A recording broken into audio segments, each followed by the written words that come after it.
We had a tremendous victory today in the House of Representatives with the passage of the Cut, Cap, and Balance Amendment provision to the debt ceiling. The impetus for this important milestone in bringing our fiscal house in order came from the Republican Study Committee and its chairman, Representative Jim Jordan of Ohio. Representative Jordan, how do you feel today after this win? Look, this is a huge first step. The idea that we can actually put in place something that's going to fix the country, pass it out of the House of Representatives, and get it to the Senate. The key is that the Senate bring it up, that Harry Reid bring up this issue and let the members of the Senate make a decision. Let's continue this debate as more and more Americans hear about cutting spending in the short term, capping it as a percentage of our economy going forward, and getting the real thing in place that would change in a fundamental way the direction of our financial situation, the balanced budget amendment to the Constitution. As they begin to understand this, more and more Americans are saying this is exactly what we need. So Harry Reid, bring it up for a vote. Don't be afraid of this. Let's have the debate, and let's win in the Senate now. And let's see if the president actually will veto something that the American people support. You know, we noticed that you've already scored a major victory with the Senate out of the blue today coming in with a plan that purports to cut $3.5 trillion, whereas yesterday they were talking about no cuts. Yeah.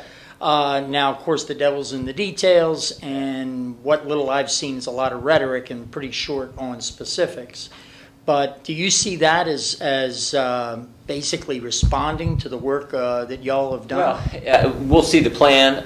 The plan we support that actually fixes the problem, of course, is the cut, cap, and balance. Right. My understanding about the new Senate proposal, which is in concept only, is while it may have some spending cuts, my guess is those cuts are largely in the out years. Mm-hmm.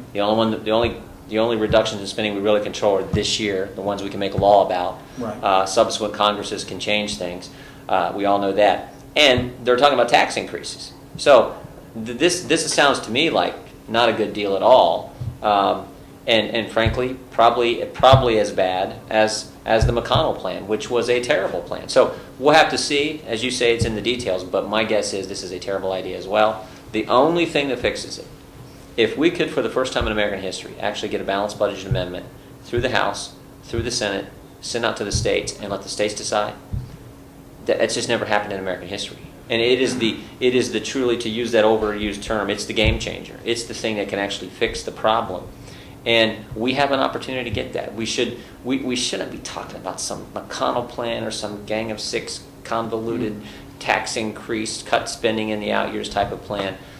We should be focused on what's going to fix the country. This is way beyond politics. This is way beyond Republicans and Democrats. This is about common sense solutions that fix the country, it's about taking the bold action we need to make sure that the future of this country is going to be secure for our kids and our grandkids. Without, at first, the White House treated cut, cap, and balance like an annoyance. They tried the old tactic. First, they ignored it. When that didn't work, then they've decided to denigrate it, and you end up with the president now 2 days in a row boldly proclaiming he would veto it if it were passed, even though we've had a month of all of the horror stories that would happen if the debt ceiling.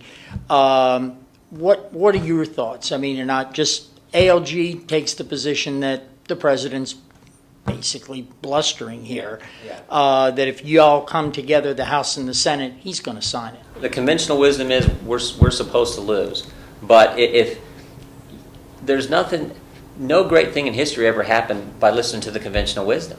And I tell folks all the time, every Friday night there's one team that's favored. Sometimes they're heavily favored, but they still kick the ball off, and every once in a while the underdog wins. And when the underdog wins, those are the games you remember. And when the underdog wins in history, those are the moments in history you remember. So this is one of those moments where, sure, the conventional wisdom is, you conservatives, you can't get a balanced budget amendment through the House and through the Senate, send out to state.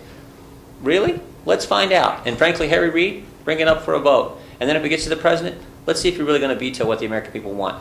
I say let's move this forward and let's play the game. And let's just see if this is one of those moments where we can truly change the course of history. Great. Thank you, Congressman. Thank you. Yeah.